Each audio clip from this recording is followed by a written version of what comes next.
रक्षा करने के लिए। रेडी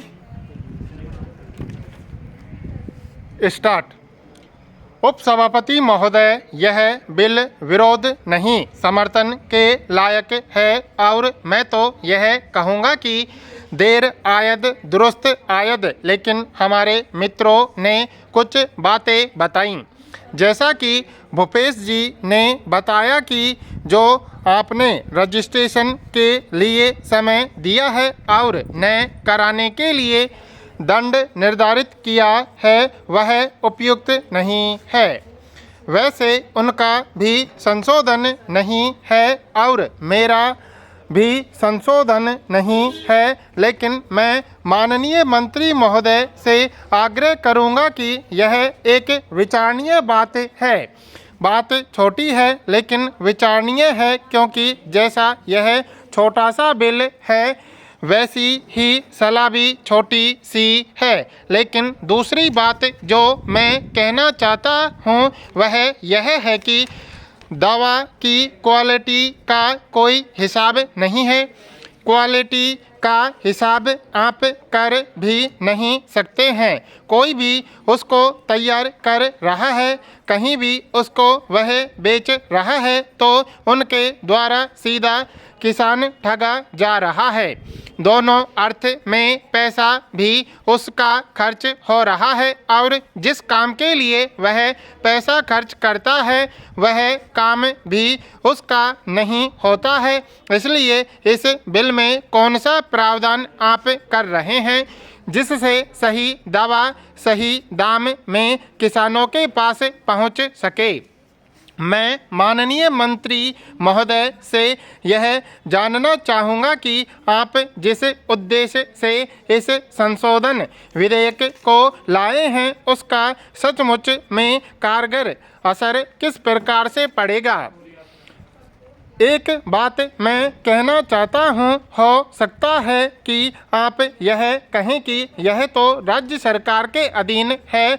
वैसे भी कोई भी चीज़ वास्तव में राज्य सरकार के अधीन होती है, लेकिन मैं कहना चाहता हूँ कि अब दवा के छिड़काव का और ख़ास करके हवाई जहाज़ से दवा के छिड़काव का प्रचलन चला है।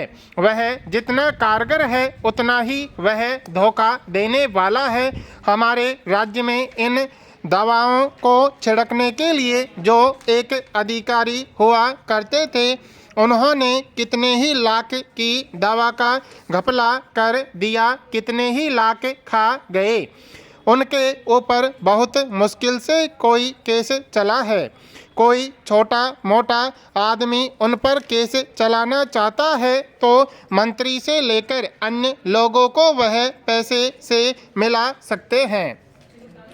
श्रीमान, जैसे कि आज एक प्रश्न आया खाद्य निगम के अध्यक्ष के बारे में, सब लोग यहाँ उपस्थित थे लेकिन वे लोग चले गए और उनके उपस्थित होते हुए भी यह प्रश्न पूछा नहीं जा सका।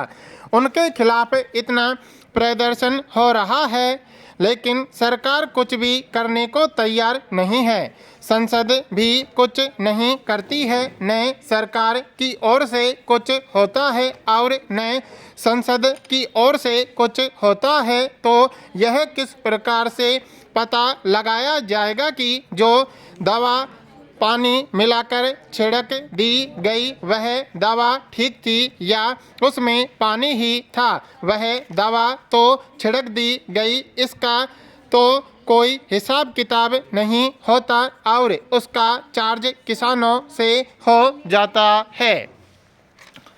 महोदय, कहा गया है कि समाजवाद की तरफ देश प्रगति कर रहा है, लेकिन रेलवे में जो हो रहा है उसे आप देख रहे हैं। हर यात्री का जो रेल में यात्रा करता है उसका जीवन सुरक्षित नहीं है, उसके माल की कोई सुरक्षा नहीं है और घटनाएं भी जिस प्रकार रोज होती हैं, लूट खसोट जिस प्रकार रेलवे में होती है, उसकी तरफ कोई ध्यान नहीं गया।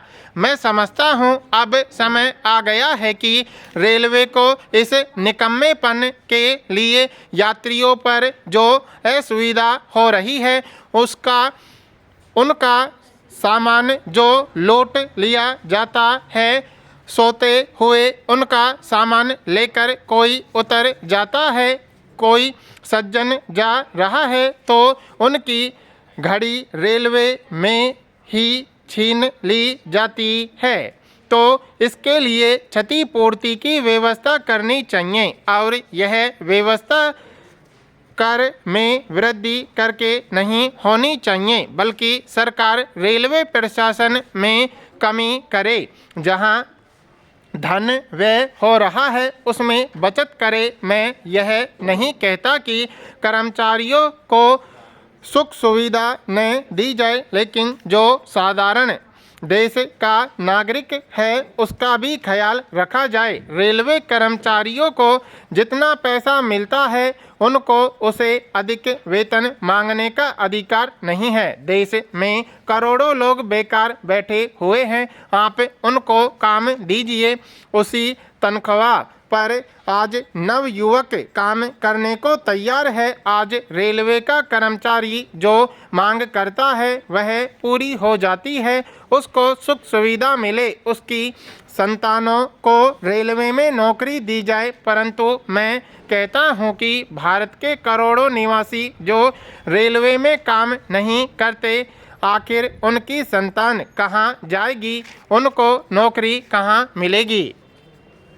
मान्यवर दुख के साथ कहना पड़ता है कि सरकार में वह सामर्थ्य नहीं, शक्ति नहीं, उनके मंत्रियों में क्षमता नहीं कि वे ऐसी बातों का सामना कर सकें। वे झुक जाते हैं, राजनीतिक आधार पर जय जयकार कराने के लिए, मत प्राप्त करने के लिए झुक जाते हैं। हिंदुस्तान की करोड़ों जनता को आप समाजवाद की शिक्षा देते हैं, लेकिन उनकी तकलीफों की ओर कोई ध्यान नहीं देते।